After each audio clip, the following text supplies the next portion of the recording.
மகாபெரிவா திருவடிகளே சரணம். நல்லது நடக்கும், நல்லது மட்டுமே நடக்கும். இன்னும் எனக்கு குரல் முழுவதுமாக சரியாகலை, இருந்தாலும் நம்ம போடுவோம் அப்படிங்கிறதுக்காக போடுறேன். நான் போன வீடியோவில் சொன்ன மாதிரி ஒவ்வொரு வீடியோவிலையும் ஒவ்வொருத்தவங்களுக்கு ஃப்ரீயாக ஜாதகம் பார்ப்பேன் அப்படின்னு சொல்லியிருந்தேன். மீனாட்சி அம்மா உங்களுடைய டீட்டெயில்ஸ் கொடுத்துருந்தாங்க, ஆனால் ஃபோன் நம்பர் கொடுக்க மறந்துட்டாங்க. நான் அதுலேயுமே கேட்டிருந்தேன் ஃபோன் நம்பர் கொடுங்கன்னு.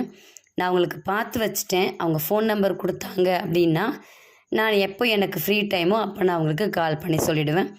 இந்த வீடியோவிலையும் நீங்கள் முதல்ல யார் கமெண்ட் பண்ணிவிட்டு உங்களுக்கு ஜாதகம் பார்க்கணும்னா உங்களுடைய டேட் ஆஃப் பர்த், உங்கள் name, place of birth, time of birth, உங்கள் ராசி, லக்னம், நட்சத்திரம், உங்களுக்கு மேரேஜ் ஆகிடுச்சுன்னா மேரேஜ் ஆன டேட்டு, ஃபோன் நம்பர் இதை கொடுத்தீங்கன்னா நான் பார்த்துருவேன். எனக்கு எப்போ ஃப்ரீ டைமோ அப்போ உங்களுக்கு கால் பண்ணி சொல்லிவிடுவேன். யாருக்கு ரொம்ப முக்கியம் அப்படின்னு நினைக்கிறீங்களோ அவங்க முதல்ல கமெண்ட் போட்டு உங்களுடைய டீட்டெயில்ஸை கொடுங்க. இன்றைக்கி நம்ம இந்த பதிவில் மகாபெரிவா ஒரு வேத பண்டிதருடைய வாழ்க்கையில் நிகழ்த்திய ஒரு அற்புதமான நிகழ்ச்சியை தான் பார்க்க போகிறோம். இதை நீங்கள் கேட்டீங்க அப்படின்னா கண்டிப்பாக மெய் சிலிர்த்து போயிடும் உங்களுக்கு. வேத பண்டிதர்கள்னாலே மகாபெரிவாவுக்கு ரொம்ப இஷ்டம். இதில் இந்த வேத பண்டிதருடைய குடும்பமே மகாபெரிவாவுடைய பக்தர்கள்னு வச்சுக்கோங்களேன். அதில் அண்ணன் தம்பின்னு 2 பேர் அந்த குடும்பத்தில். அண்ணன் ரொம்ப டிவோட்டின்னு வச்சுக்கோங்களேன். அவர் ஒரு நாள் தம்பிக்கிட்ட பேசிகிட்டு இருக்காரு. தம்பி என்ன சொல்கிறாருன்னா, அண்ணா எனக்கு முதல்ல கால் தான் வலிக்க ஆரம்பிச்சுது, இப்போ பார்த்தீங்கன்னா எனக்கு உடம்பெல்லாம் வலிக்குது, கை வலிக்குது, தலை வலிக்குது, என்னால் முன்ன மாதிரி எதுவுமே செய்ய முடியலை அப்படின்னு சொல்கிறாரு தம்பி அண்ணா கிட்ட.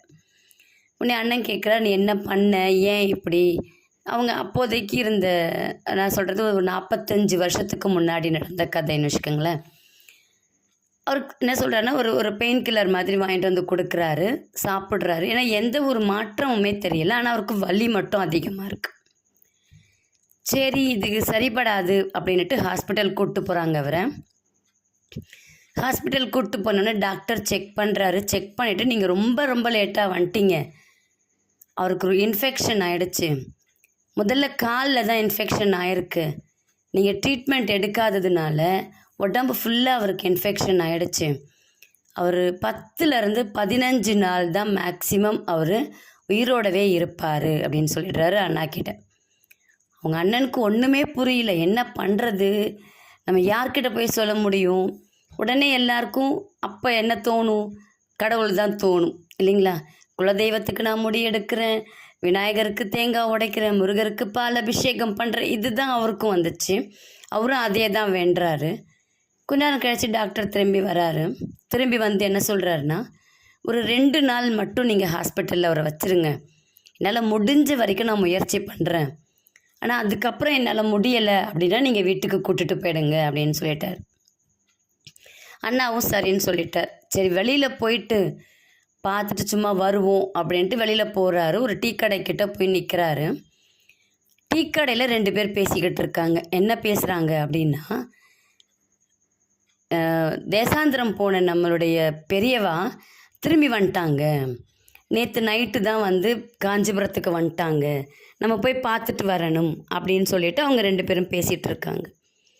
அப்போ தான் அவருக்கு சுளீர்னு ஏதோ மண்டையில் அடித்த மாதிரி தோணுச்சு.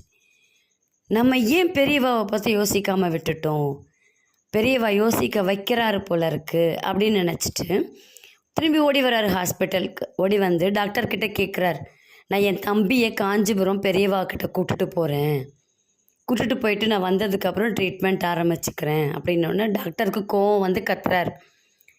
அவர் இருக்க போகிறதே 10 நாளோ 15 நாளோ தான், 2 நாள் கழித்து நீங்கள் என்ன வேணால் செஞ்சுக்குங்க, இப்போ என்னால் எதுவுமே அலோவ் பண்ண முடியாது, அவரால் காலை கூட எடுத்து வைக்க முடியாது அப்படின்னு சொல்கிறார். சரி அண்ணா போய் தம்பியை பார்க்குறாரு, கேட்குறாரு.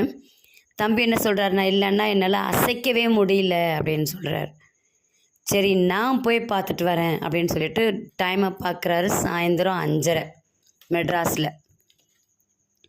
இப்போ நம்ம பஸ் ஏறினா கூட எப்படி நம்ம காஞ்சிபுரத்துக்கு போக முடியும்? 8லேருந்து 8:30க்குள்ளே மடத்தை சாத்திடுவாங்களே. இவருக்கு ஒரே குழப்பம். இப்போலாம் நம்ம நினச்ச நேரத்துக்கு போக முடியும், கார் வசதி இருக்குது, எல்லாமே இருக்குது. அப்போலாம் அது கிடையாது. இருந்தாலும் தெரிஞ்சவங்க கிட்டலாம் முயற்சி பண்ணி பார்க்குறாரு, யார்கிட்டையாவது கார் கிடைக்குமா அப்படின்னு. 6:30 மணிக்கு அவருக்கு வந்து ஒரு ஃபோன் வருது.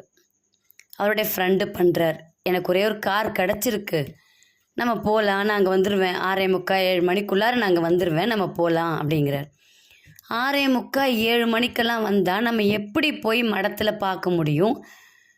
நான் சாத்திடுவாங்களே மடத்தை அப்படின்னு சொல்லிட்டு அவருக்கு மனசுக்குள்ளே ஓடுது. இருந்தாலும் நம்ம போய் தட்டி தட்டியாவது பெரியவாவை எழுப்பி பார்த்துட்டு வந்துடணும் அப்படின்னு ஒரு ஆசை அவருக்கு. சரின்னு அவர் வராரு, ஃப்ரெண்டு கூட காரில் போகிறாங்க. அப்படி ஒரு வேகமாக போகிறாங்க.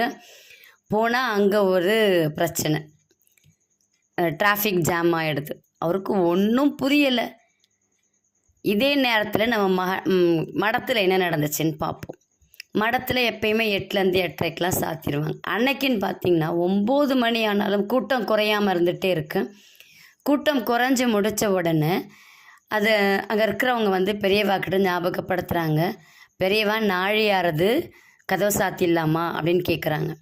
நாழியாரதுன்னு எனக்கும் தெரியும், ஒரு வேத பண்டிதன் வரான், என்னை பார்க்கணுன்னே கஷ்டப்பட்டுக்கிட்டு வரான், அவன் வர்ற வரைக்கும் சாத்த வேணான்னு சொல்லு அப்படின்னு சொல்லிடுவார். உடனே அந்த சிப்பந்தியும் போய் அங்கே செக்யூரிட்டி கிட்ட போய் சொல்ல போகிறாரு. உடனே செக்யூரிட்டி கதவை தான் சாத்த சொல்கிறாரு போல இருக்குன்ட்டு கதவை சாத்த போகிறாரு. இல்லை, ஒரு வேத பண்டிதர் வராரு, சாஸ்திரிகள் வராரு, அவர் மெட்ராஸ்லேருந்து வராரு, அந்த பேர் சொன்ன உடனே நீ உள்ளே விட்டுரு அப்படின்னு சொல்லிட்டு அந்த சிப்பந்தி போயிடுறாரு. உடனே இங்கே வாங்க, இந்த டிராஃபிக் ஜாமில் மாட்டிட்டு தவிக்கிறார். அப்புறம் அதை முடித்து நேராக மடத்துக்கு வராங்க. மடத்துக்கு வரும்போது மணி 10. பார்க்குறாரு, ஷாக்காகி நிற்கிறாரு. மடம் திறந்துருக்கு. நேராக ஓடுறாரு பெரியவா கிட்ட. ஃப்ரெண்டையும் பார்க்கல, யாரையும் பார்க்கல. பெரியவா உக்காந்துருக்கார். பெரியவாவை பார்த்த உடனே சாஷ்டாங்கமாக விழுந்து ஒரு நமஸ்காரத்தை போட்டுட்டு பெரியவா என் தம்பிக்குன்னு ஆரம்பிக்கிறார். உடனே பெரியவா கையை காமிச்சு, நிறுத்து, சாப்பிட்டியோ? இல்லை பெரியவா, உனக்கு அரிசி உப்புமா செய்ய சொல்லியிருக்கேன், போய் சாப்பிட்டு வந்து பேசு. இல்லை பெரியவா, நான் என் தம்பியை உடனே போய் பார்க்கத்தாகணும். நான் சொல்கிறத கேளு, என் மேலே நம்பிக்கை வச்சு தானே நீ வந்திருக்க, உன் தம்பிக்கு ஒன்றும் ஆகாது, நீ போய் சாப்பிட்டு வா அப்படின்னு சொல்கிறாரு பெரியவா. சரி, நான் அவர் போய் சாப்பிட்டு வந்தோடனே திரும்பி ஆரம்பிக்கிறார். ஒன்றும் வேணாம், நீ போய் தூங்கிட்ட, காலை 4 மணிக்கு ஏஞ்சி வா அப்படிங்கிறார். பெரியவா, நான் உடனே போயாகணும், என் மேலே நம்பிக்கை இருக்கிறதுனால தானே ஓடி வந்த அப்படிங்கிறார். உடனே எதுவும் பேச முடியல. பெரியவா வார்த்தைக்கு மறு பேச்சு உண்டோ? கிடையாது. போய் படுக்கிறாரு, புரள்றாரு, ஒன்றும் தூக்கம் வரல, பிடிஞ்சு போச்சு. 4 மணிக்கு ஏஞ்சி வராரு, கிழிச்சிட்டு வராரு. வந்த உடனே பெரியவா அவருக்கு பிரசாதத்தை கொடுத்து அனுப்பி வைக்கிறார். வேகமாக ஓட்டுறாங்க, காரை ஓட்டிக்கிட்டு அங்கே போகிறாங்க. போய் அங்கே பார்த்தா அவங்க தம்பி ஏஞ்சி உட்காந்துருக்கார். பார்த்த அடுத்த நிமிஷம் அண்ணனுக்கு ஒன்றுமே புரியலை. தம்பியை பார்த்த உடனே சப்ளாங்கொல்லி போட்டு உட்காந்துருக்கார் தம்பி. அசைக்க முடியல, எந்திரிக்க முடியல. தம்பியை பார்த்து கேட்குறாரு, என்னடா தம்பி ஆச்சு? ஒன்றும் இல்லைண்ணா, நேற்று நைட்டு நான் படுக்க போகும்போது யாருமே இல்லை, ஒரே இருட்டு, பயத்தில் இருந்தேனா, திடீர்னு ஒரு வெளிச்சம், அந்த வெளிச்சத்தில் நம்ம பெரியவா வந்தார். பெரியவா வந்து யாரும் இல்லைன்னு நினச்சிட்டியா, தூங்கு அப்படின்னாரு. தூங்கிட்டேன். திரும்பவும் அந்த வெளிச்சம் வந்துச்சு. ஏஞ்சி பார்க்குறேன், பெரியவா உன் அறையில் உனக்கு துணையாக நான் இருக்கேன், படுத்து தூங்கு அப்படின்னாரு. திரும்பியும் தூங்கிட்டேன். திரும்பவும் வெளிச்சம் வந்துச்சு. திரும்ப முழிச்சு பார்த்தேன், எந்திர்றா அப்படிங்கிறாரு அதட்டிட்டு. எப்படி எந்திரிக்கிறதுன்றேன் நான். எந்திர்றா அப்படிங்கிறாரு. ஒரு நிமிஷம் தூக்கி வாரி போட்டு ஏஞ்சி உட்காந்துட்டேன். அப்புறம் தான் தெரியுது நான் நல்லா ஆயிட்டேன் அப்படின்னு சொல்கிறாரு அந்த தம்பி அவங்க அண்ணா கிட்ட. அப்படியே அவங்க அண்ணனுக்கு கண்ணில் தாரையாக தண்ணி ஊற்றுது. அவருக்கு ஒன்றுமே புரியலை. நம்ம பிரசாதத்தை வாங்கிட்டு வர்றதுக்குள்ளார நம்ம அவர் மேலே வச்ச நம்பிக்கை பெரியவாவே இங்கே வந்து அவருடைய தம்பியை சரி செஞ்சிட்டார். டாக்டர் வரார், வந்து பார்க்குறார். பார்த்தோன்னே டாக்டருக்கு ஒன்றும் புரியலை. இது என்ன அதிசயம், இது எப்படி நடந்துச்சு இது அப்படின்னு. ஆம், பெரியவா மீது நீங்கள் நம்பிக்கை வைத்தீர்கள் என்றால் கண்டிப்பாக பெரியவா உங்கள் கூட இருந்து எல்லாத்தையுமே செய்து கொடுப்பார். உங்களுக்கு அது தேவை என்றால். நம்ம 1008 கேட்போம், எல்லாத்தையும் செய்யணும் மாட்டார். நமக்கு எது தேவையோ அதை தான் பெரியவா செய்வார். அதை நம்ம ஏற்றுக்கணும். நம்பிக்கை வேணும் நமக்கு பெரியவா மேலே.